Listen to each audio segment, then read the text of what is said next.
Está começando o podcast Dourando a Pílula, um podcast sobre farmácia magistral, farmacotécnica e sobre o que é ser farmacêutico ou farmacêutica.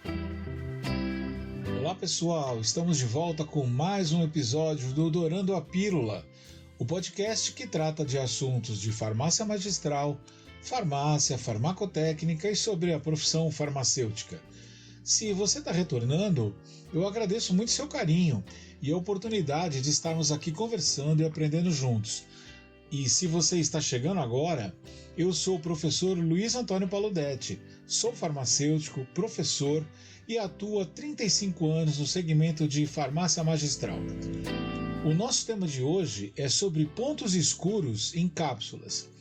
E também vamos aprender uma técnica que usa a lógica dedutiva e organizada para que a gente possa chegar à raiz de um problema e sanarmos uma reclamação de um paciente, tá bom?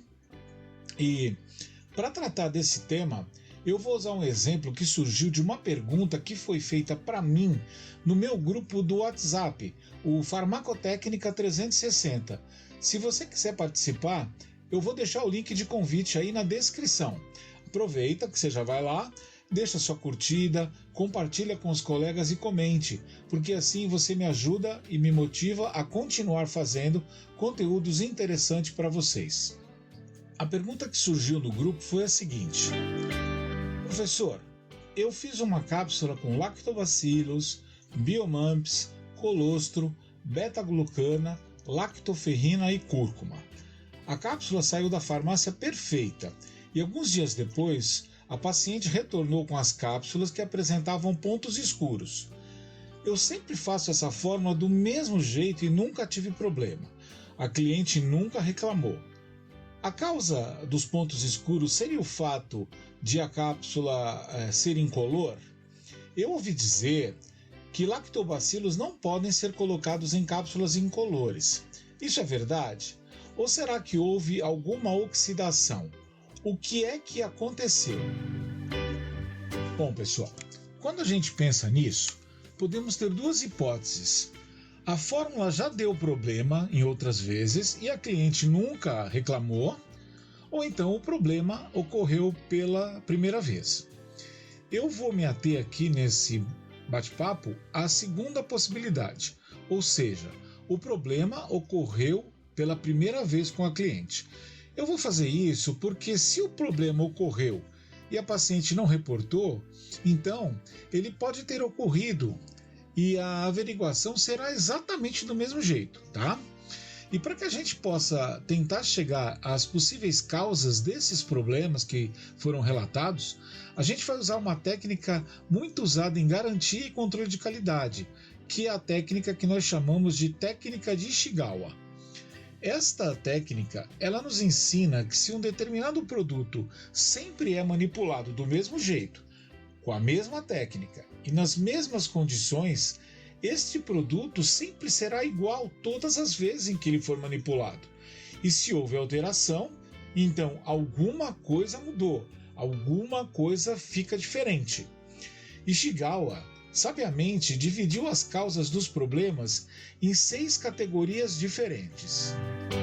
As categorias são matérias-primas, processos, equipamentos, pessoas, ambiente e medida ou avaliação do processo ou do produto.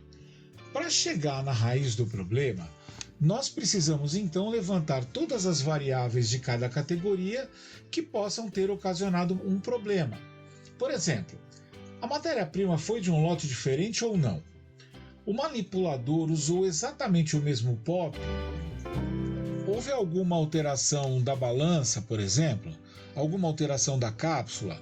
O manipulador era outro? O controle de qualidade deu resultados iguais? Ou o controle de qualidade não fez os mesmos testes? Houve alguma alteração do ambiente externo à farmácia que pode ter levado a esse problema? Na nossa conversa com o colega lá no grupo, nós chegamos à conclusão que nenhuma variável que estava sob o controle da farmácia havia sido alterada, ou seja, Nada se alterou em relação a matérias-primas, processos, equipamentos, pessoa, medida, né, que é o controle de qualidade. Então, se nada se alterou dentro da farmácia, a alteração foi fora, ou seja, alguma coisa que aconteceu fora do âmbito da farmácia.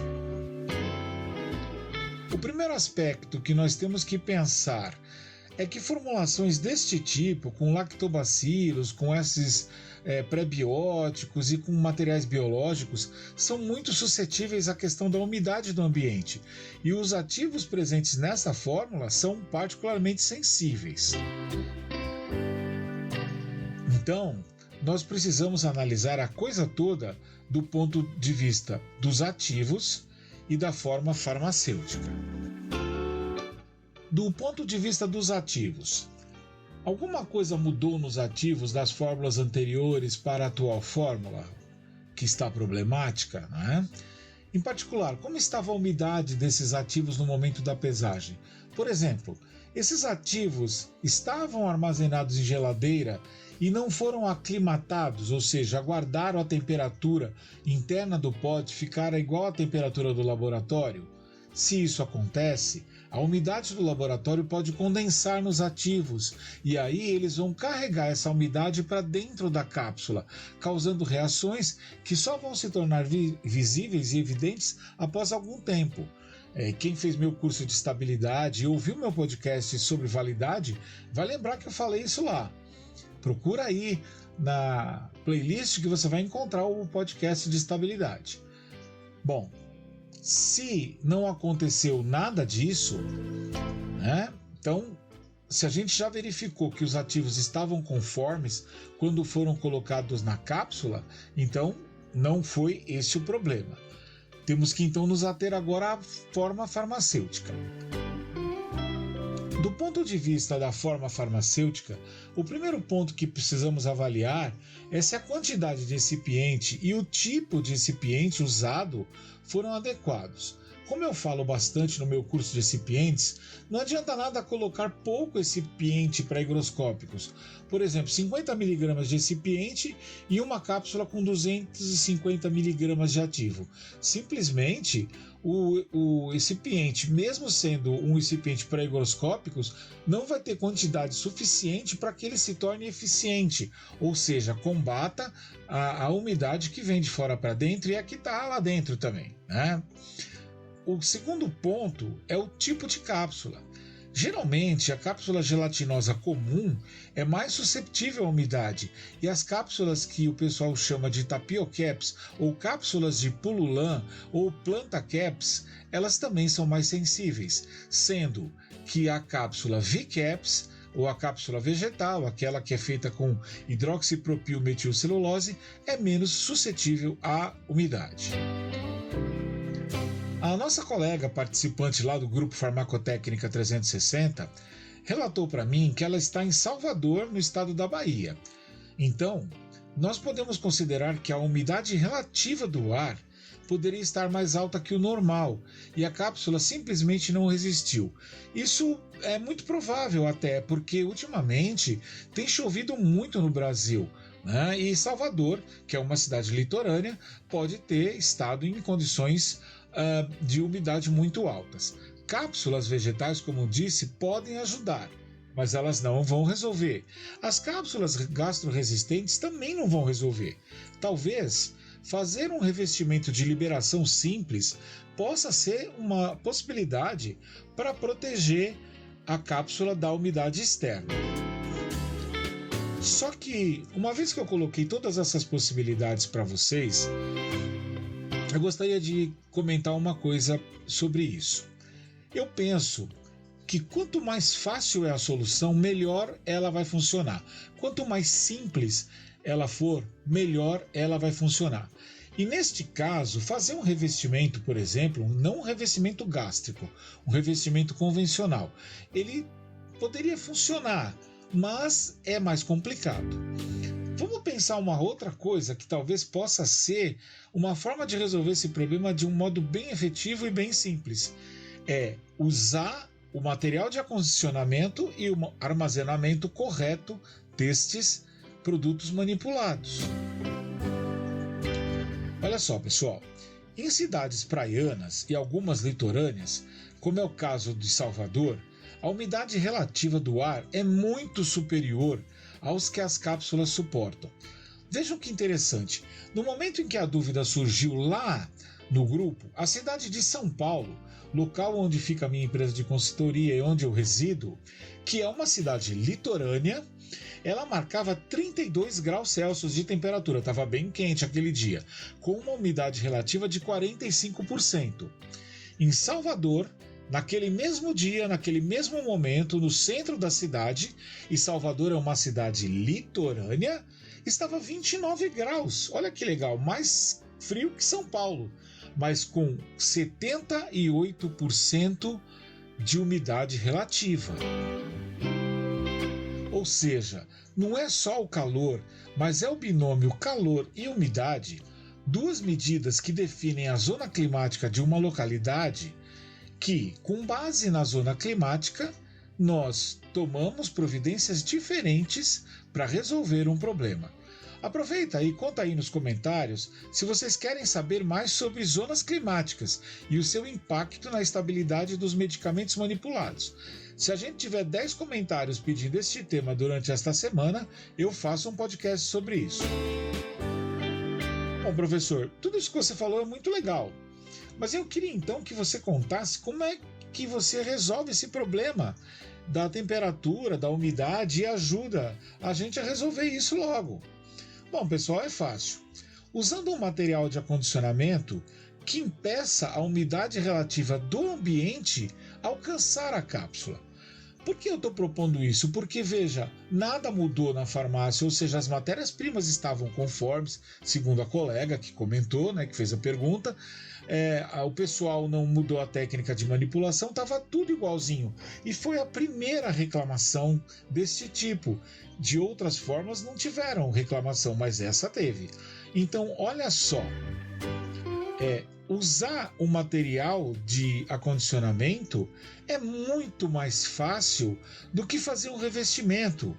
Por exemplo, colocar as cápsulas em um blister aluminizado talvez seja a melhor forma de se manter as cápsulas protegidas do que se fazer um revestimento, do que se fazer a troca de cápsulas até por cápsulas mais caras, né?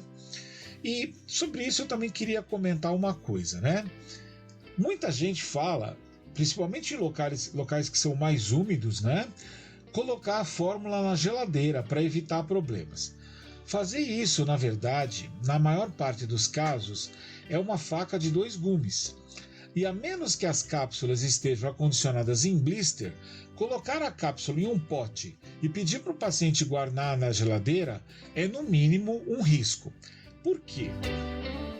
Porque o paciente precisa tirar o pote da geladeira, esperar o pote entrar em equilíbrio com o ambiente, pelo menos uns 10 minutos, e só depois abrir o pote. E se tem uma coisa que eu aprendi nesses 35 anos de profissão farmacêutica, é que o paciente é tudo, menos paciente. Ele tem uma impaciência, ele precisa tomar logo o medicamento. Agora imagina só, imagina se o paciente tira da geladeira o pote, abre o pote. Veja, a umidade em Salvador estará 78% e as cápsulas suportam até 55% de umidade. Ele abre o pote, as cápsulas estão geladas, aquele bafo, aquela umidade do ar que está no ambiente da casa dele vai entrar no pote e como o pote está gelado, a umidade do ar vai condensar dentro do pote. Uma vez condensada, essa umidade passa pelas cápsulas e atinge o pó. E no nosso pó, nós temos lactobacilos. E tudo que os lactobacilos querem para voltar à atividade é umidade. Perceba, a umidade que entrou no pote fica aprisionada lá dentro, porque o paciente em seguida fecha a tampa do pote e coloca de novo na geladeira.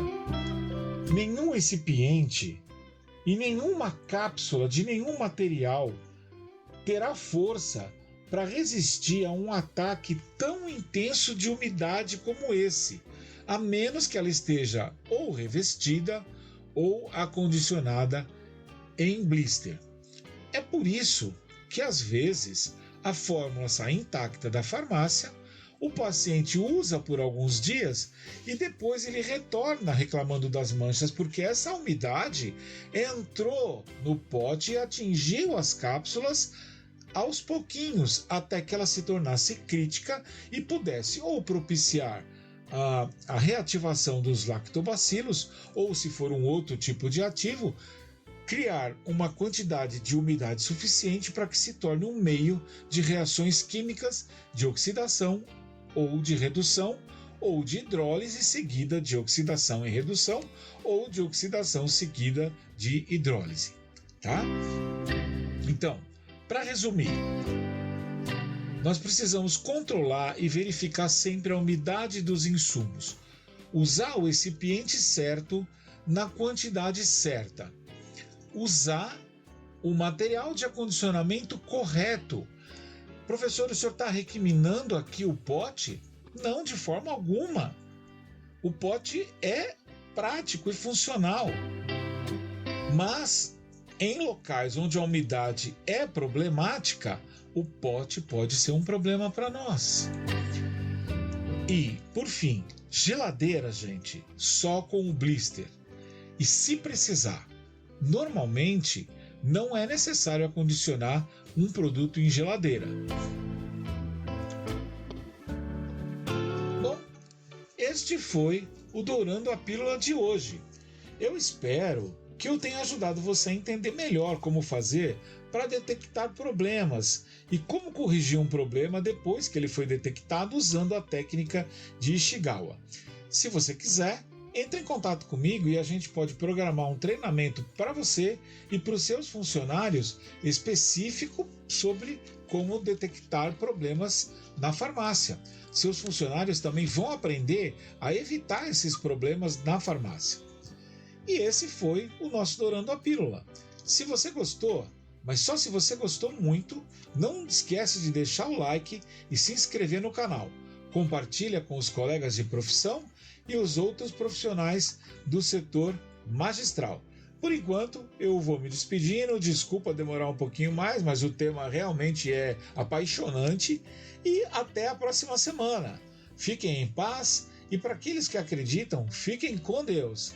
Tchau, tchau.